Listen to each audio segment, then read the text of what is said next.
Aneta, thank you so much for joining me today on the Samelogic podcast. Thank you so much for having me. It's really a pleasure to be here today. Awesome. So to start things off, I have to say your career trajectory has been like remarkable. Your experiences have been remarkable. You began by earning not just one but two master's degrees, right? Yes, that's correct. Yeah, in the fields of architecture and graphic design, and then you cut your teeth working for years as a architect across firms in Poland, Japan, gaining vital spatial design and visual expertise. But even after establishing yourself in that profession, you courageously decided to pivot into an entirely new discipline, which is the UX design field that we're in. And now over 5 years later or more, you're an accomplished senior UX designer and an influential industry figure with over 80,000 followers on social media. How did you make the transition from like architecture to UX, and what has that journey been like for you? Yeah, I love the question, and I love that you have counted my followers. I even didn't know how many I have them, but yeah, that's pretty a number. Yeah, what about my transition from architecture? Yeah, actually, that is correct that I studied two different design degrees and finally ended up in something different that than I studied. So that's pretty interesting. But basically, the reason for it was pretty simple. When I was an architect, worked as an architect in Poland and in Japan, I really enjoyed the craft and the whole concept of design and designing buildings for people.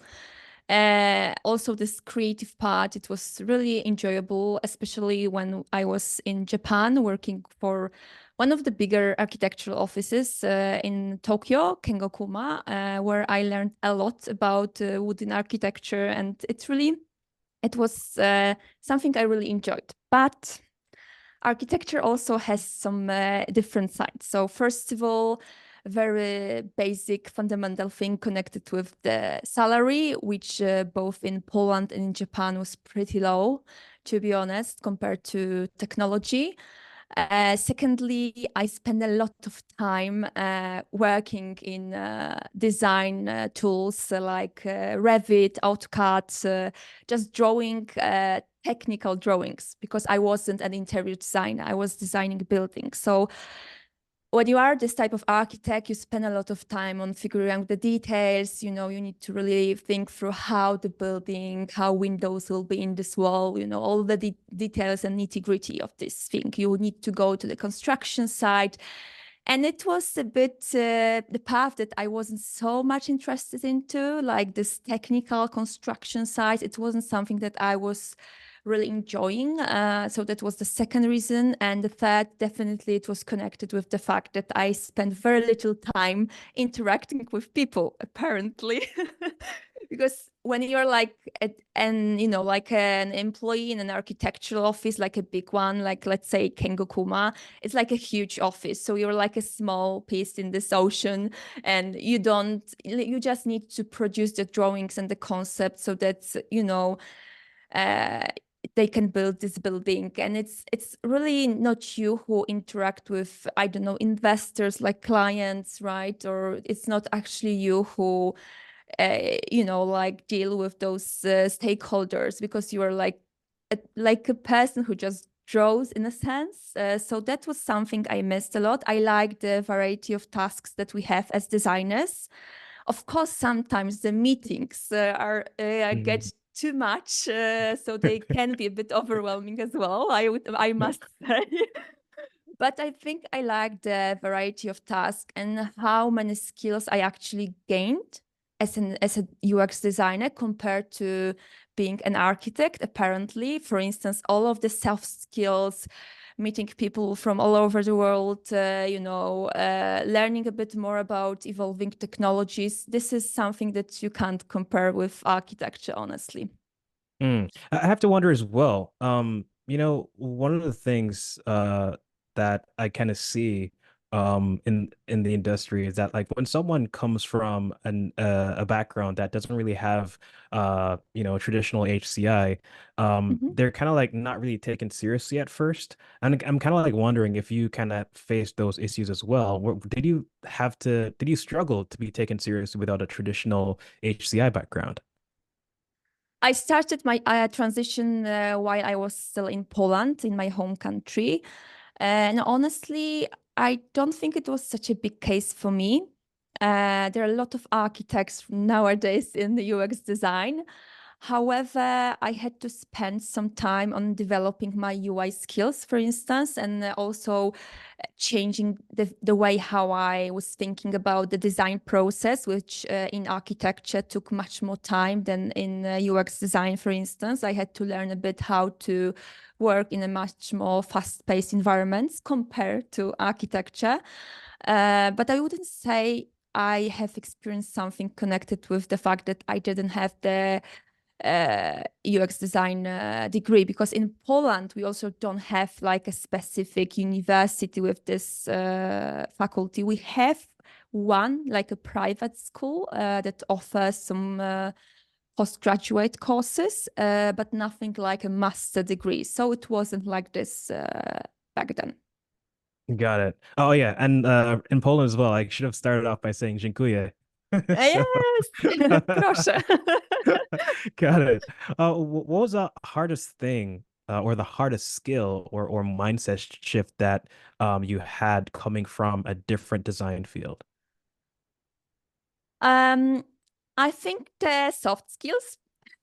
Mm, That's probably because what I told you already, that I spend a lot of time actually preparing drawings, presenting as well, but presentation in architecture between colleagues looked a bit different. We were like, like printing drawings, plans, some visualizations and just discussing those things and drawings on papers, rather than presenting and trying to sell ideas so much as we do in UX design.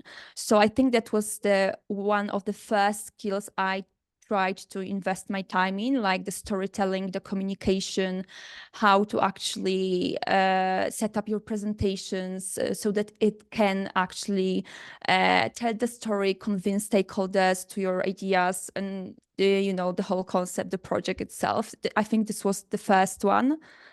Visual skills. I had to spend some time on this one as well, because even though I studied graphic design, I was um, I was doing more like drawings, painting stuff, and a bit of typography. I also, of course, had like a book design, and I think on master degrees I actually designed the book, but still it wasn't like very web design thing. I didn't learn so much about this, so that was something I had to brush up on very quickly. When it comes to architecture, despite all the rumors that some architects share in the industry. To be honest, from my observation from mentoring sessions, most architects do not have those visual skills that we would expect from typical UX designers. So that was something that I also had to learn. All of the things connected with design patterns in the industry, like very specific things, this was something new for me as well. So mostly these things, and of course the coding and the technical parts. mm. Yeah, I didn't know anything I still don't know how to code, but of course I know the basics, and I can like change some stuff in inspect feature in a browser, and I can talk about some things. But yeah, these are the things I had to learn. Got it. What are some of the biggest overlaps in skills between architecture and UX design and the biggest like the biggest shift, like that you needed to make in changing the fields? Like what are some of the things that overlapped? Awesome question. I love it. So first of all, I think the ability to manage various needs. I think this is it's pretty much similar in a sense that when I was an architect, I also had to manage some stakeholders in a less not in such a big scope as in UX design, that's for sure. Of course, it's dependent on an organization size and all of this, we know it. But basically, in architecture, we also have different requirements. There are law regulations, construction rules, budgets, of course, Mm, time, and most importantly, clients' needs. And they tend to be quite vocal, especially when you design like, like the whole lots of buildings in a city. They take mortgage for this. It costs, huge amount of money, so they are very strict about the needs, and they want to get the most amount of money from 1 square meter. So but in design, we also, right, we have those constraints like time, stakeholders, clients, if we work in an agency, and so on. So these are pretty similar. Secondly, in a sense, I think design tools, technical skills, in a sense, I didn't use the same tools, although when I got my first UX job, I had to do some stuff in Photoshop. mm, So it was pretty easy for me to learn Figma, because the architectural tools are very difficult. Like, all the Revit, AutoCAD wasn't so difficult, but for instance, I had to learn 3D modeling. So Rhino, 3D Studio Max, these are the tools that mm, required a lot of practice, to be honest. And I'm looking forward when I will join a company, when I will be able to maybe use some AI things and finally use my 3D skills from my previous profession. But yeah, Figma wasn't that difficult.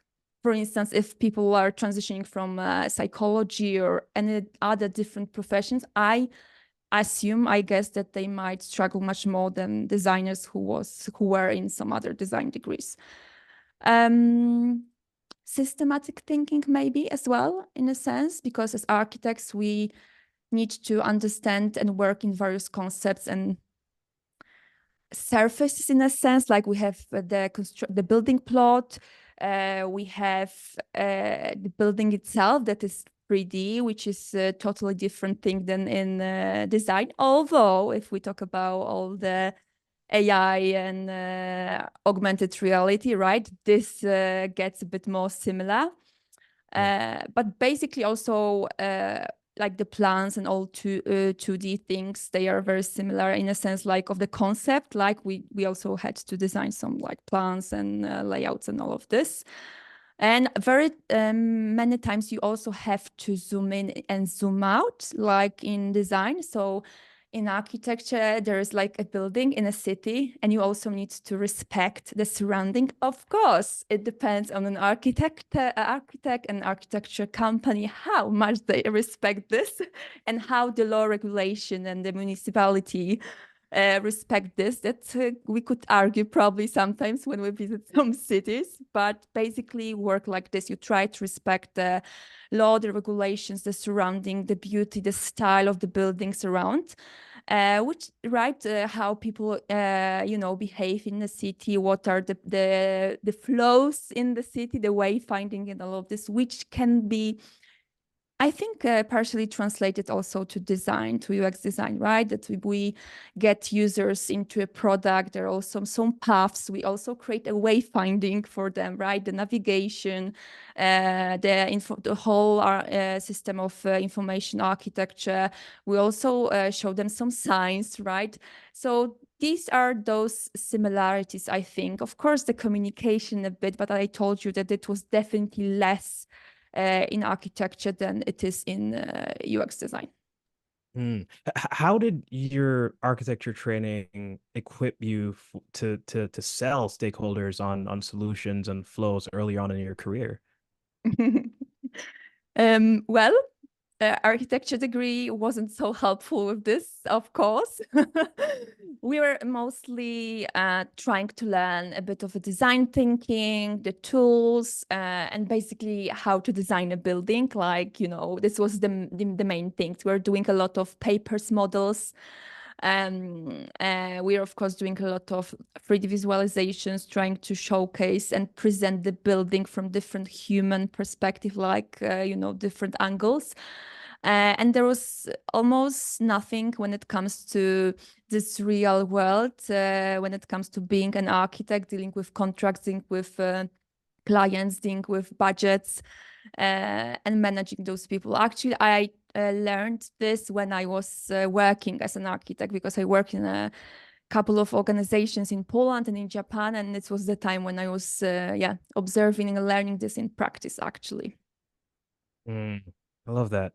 When it comes on to, pitching executives as well, one of the things that UX leaders or people with UX roles tend to struggle with is like selling executives or Mhm. pitching to successfully to executives on various things, and also like showing the potential ROI or the benefits that, like proper research brings to the business and everything like that. What are some of the tactics that you have for pitching executives on, like potential revenue gains or losses from UX changes when you kind of like have limited access to like, specific user data or tools?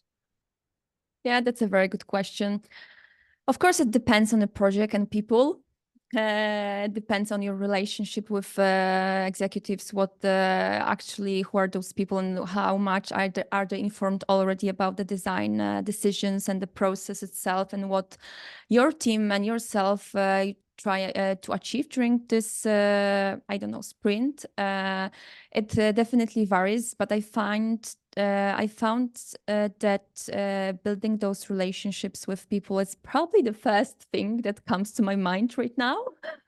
Before any like discussing a presentation, a calculation of ROI in a spreadsheet, of course you can do it. And of course I have done this as well. And talking about numbers is definitely something that those people prefer. And numbers are definitely much more trustworthy. And I also even remember one situation from my career when together with two of my managers, we're basically making up some numbers because we didn't have any research, and we just made some guesswork. I would say we prototyped with numbers in a sense, just to showcase, just to use some numbers in our presentation. So that was to this degree that happens, I think. But I think that this relationship and involving in an idea, in a concept, early age in the stage, it's quite crucial. Sometimes even like getting to know the person and trying to understand what this particular role in the organization cares mostly about, because we, of course, we are humans, but in an organization we play some specific roles, and we, of course, everyone wants to achieve something different. And we as designers tend to care mostly, of course, about users, and we, of course, advocate for them. And sometimes we tend to forget about this business part. Of course, that's pretty often. But then there are some those business people who remind us that we have time, that we have budget, that we need to think commercially. And I think these are the things. Also learning about their language. Like we have visual language, we have English, we have Norwegian, we have Polish, right? I think business is also some sort of a language. So when we learn how they think and how they speak in an organization, this would be also much more easy for us to communicate what we actually do and how valuable it can be and how impactful it can be for business, for revenue, for instance. And obviously there are ROI.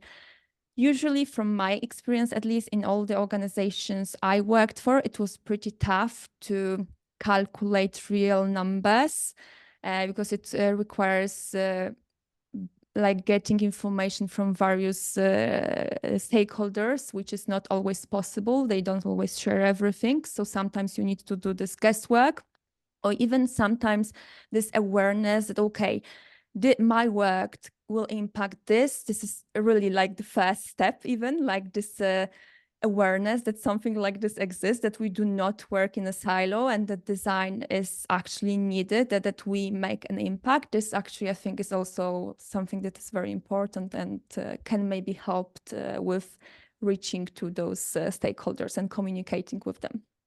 We touched on language a bit earlier. You mentioned like a bunch of different languages as well.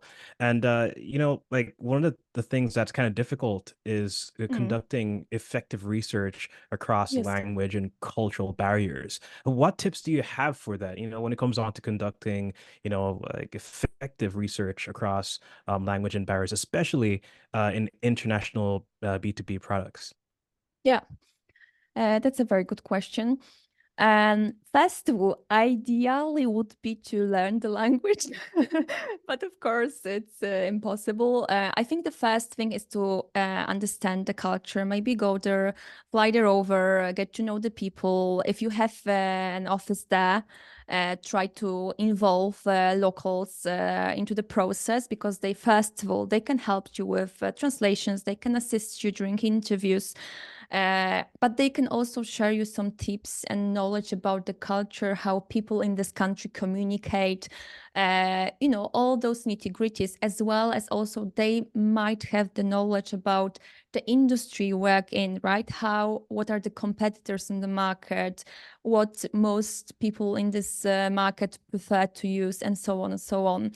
I Right now I'm located in Norway and I worked a lot on Scandinavian, to be honest, Nordic markets, and I am originally from Poland, as you know, and I really find this fascinating how differently people communicate. It's so different. So it's also very, I think this is a very important aspect that we need also to learn how people communicate, because sometimes we might interpret some things in a wrong manner that it is actually. But of course, first of all, I think in a sense we can apply design thinking into this process as well. Do your research, get to know the people, get to know the market, build relationships with key people. Go there. I don't know, maybe even live there for a couple of months if this is possible. If not a couple of months, even a couple of days, it would be really great. Last year, when I still worked for one of the fintech organizations in Norway, we went over to Finland. We were trying to understand the market before we launched the product in Finland. And we actually already had a hub in Finland with Finnish colleagues. So we had like speed dating with our colleagues first, where we like had like a list of questions to understand their culture, how they live, because even between like Norway and Finland, there are differences. So we did this. We also tested some of our concepts with local people already. We of course worked around, we tried to immerse ourselves in Finland. It was really, really helpful because it also make an impact on your communication later in a product, how you translate everything, how you, I don't know, do your marketing campaign as well. All of these things really, really matter. Mm. We talked about AI earlier on. Well, kind of like more touched on the topic. Mhm. Do you think with this incoming age of AI, do you think AI can augment UX design anytime soon, or are, we just paranoid, or people just paranoid that their jobs may be on the chopping block soon? I think these things don't happen overnight, though if we are not preparing ourselves as designer right now, we might wake up a bit too late if we don't, right? We don't prepare our skills, we don't develop, we don't adapt to the situation. It might be a bit too late. We might be less a competitive designer on the market. So I don't think AI will steal our jobs or however we'll call it. But I think if we do not start working with this, potentially it will, right? Because technology is developing rapidly. And I think our daily task should be to learn how to design with AI, how to use AI. Because AI, in my opinion, is such a big topic. And there are so many different, I don't know, bits and pieces in this topic that in a sense can scare us, like all the technical complexities, all the thinking process for us as designers is in AI is totally different, right? I think should change the toolbox, we should change the thinking, all the new problems connected with security, some ethical problem, rethinking mental models. I think in a sense we need to also be more humble in this topic, because when you become like a senior or even like probably manager, you of course start realizing that you don't know a lot. That's what's happened, right? Because when we start, we usually think, okay, that's fine, I know everything, and then it's just decreasing.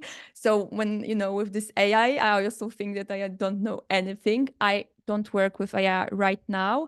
Of course, I try to use it as much as I can, and I try to educate myself. But it's this, I get a bit humble when I think about this topic, and when I read about how, how to work with this and how to create products that actually would be uh, usable for people.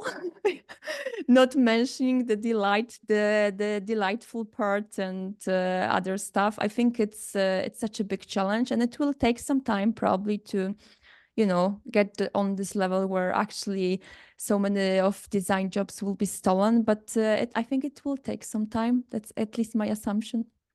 Yes, yeah, the Dunning-Kruger effect is real for sure. As you mentioned that, and you mentioned the 3D Studio Max earlier on, I kind of like draw the parallel from that universe as well because before 3D Studio Max and like all the 3D design programs, people used to use like physical like models. They used to use models and Yes, like clay and everything like that. I And use like this. these. Yeah, right. Yes, And yes. so pretty much you had to like learn how to use the software as well, and like even going to the mu movie industry as well, looking at Star Wars and everything like that. The Yeah, visual effects artist had to learn the tools. So I love that parallel. absolutely. What next generation research methods or data science integrations excite you the most in terms of shaping the future of UX strategy for the next, say, like probably 3 to 5 years? That's a good question. I don't think I have anything specific when it comes to research methods, but I really like to use, of course, all AI notes taking apps when I run my interviews. It's such a helpful thing, It's like I don't need to like, I am focused on the conversation, so it's such a difference when I don't have even to invite a colleague who do those notes for me.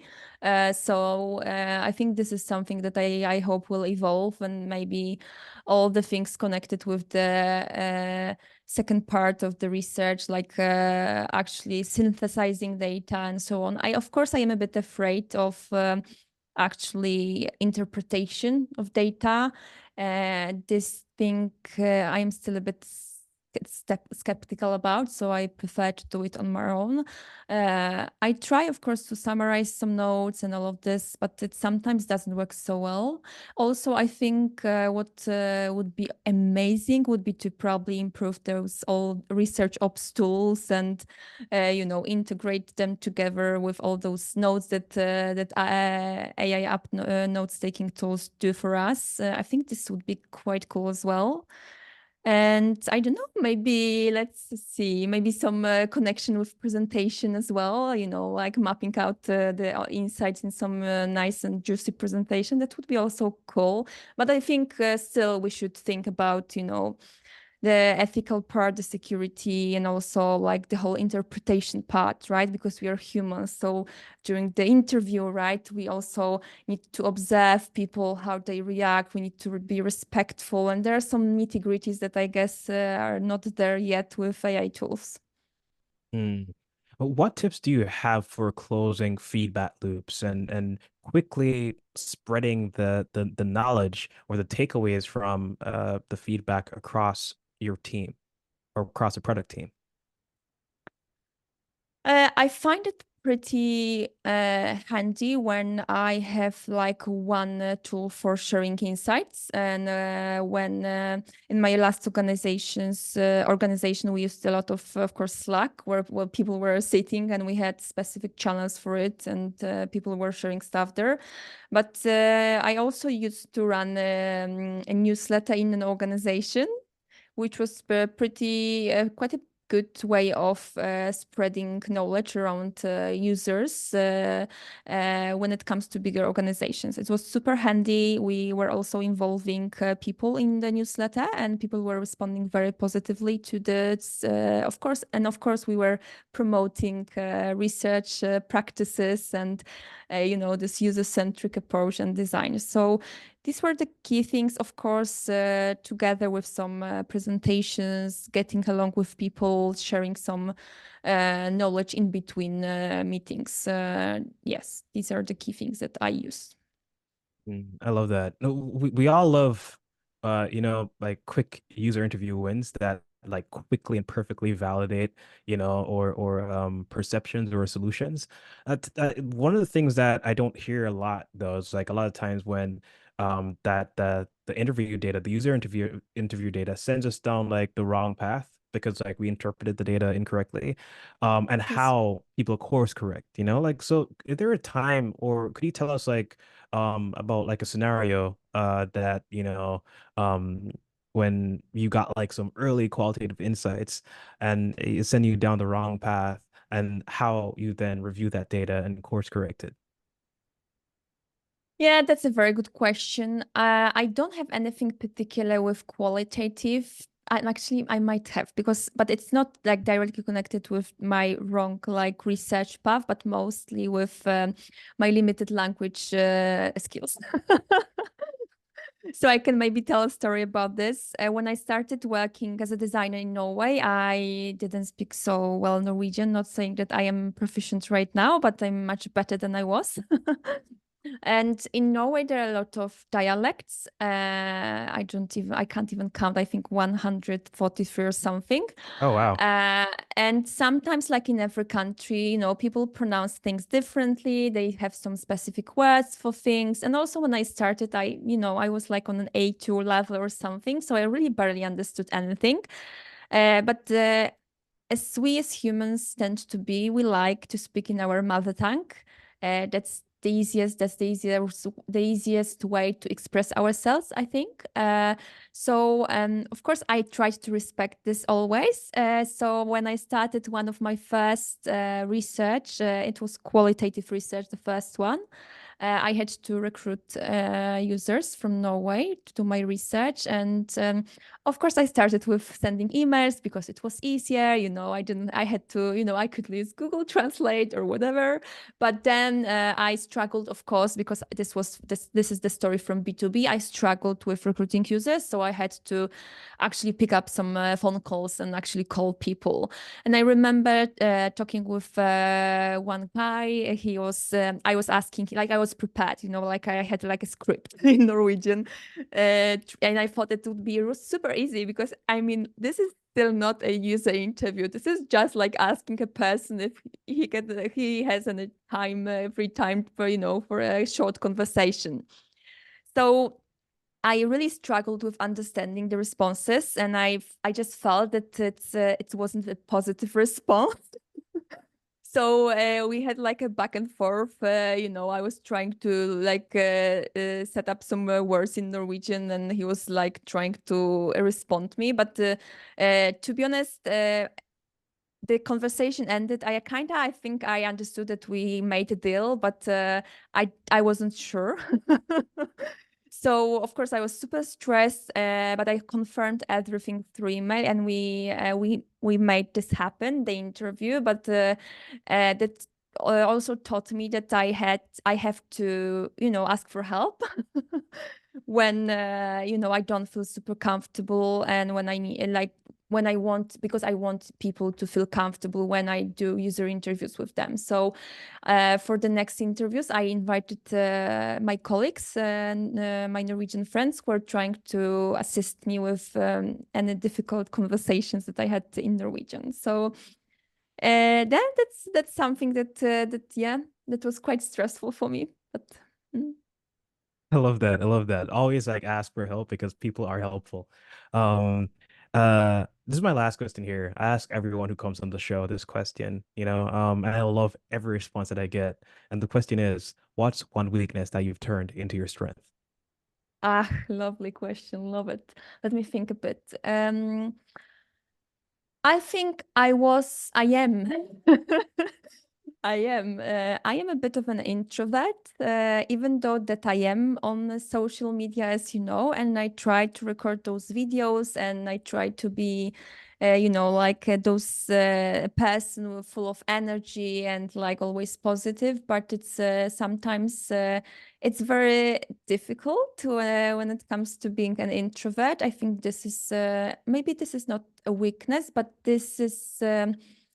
In a sense a bit of an obstacle sometimes when you interact with people and when you want to like share your like insights from and share your experience with other people online. So probably that's why the digital world helped me with this a bit, I think. Because in a sense it's a bit easier for me to be here and like talk to you right now than if I go somewhere where there are like bunch of people and I get super stressed. So yeah, I think this is the one. And the second one is probably the visual skill, because as I told you, I didn't get the skill while I was an architect, and when I was in graphic design, of course, I learned a lot, but I still had to do a lot of work on this to brush it up, and it took me a while. So I think this is the second thing, and maybe this is a great message to all junior designers who start out and they struggle with this part and then feel like, oh, I don't know how to do this UI thing. It just requires probably time and practice, and then you'll be fine. So these are probably the two major things for me right now. I love that. I love that. Aneta, thank you so much for coming onto our podcast today and sharing your story and your experience. Our audience is going to love this. And I can't wait to share the story with them. Thank you so much for having me. It was really lovely.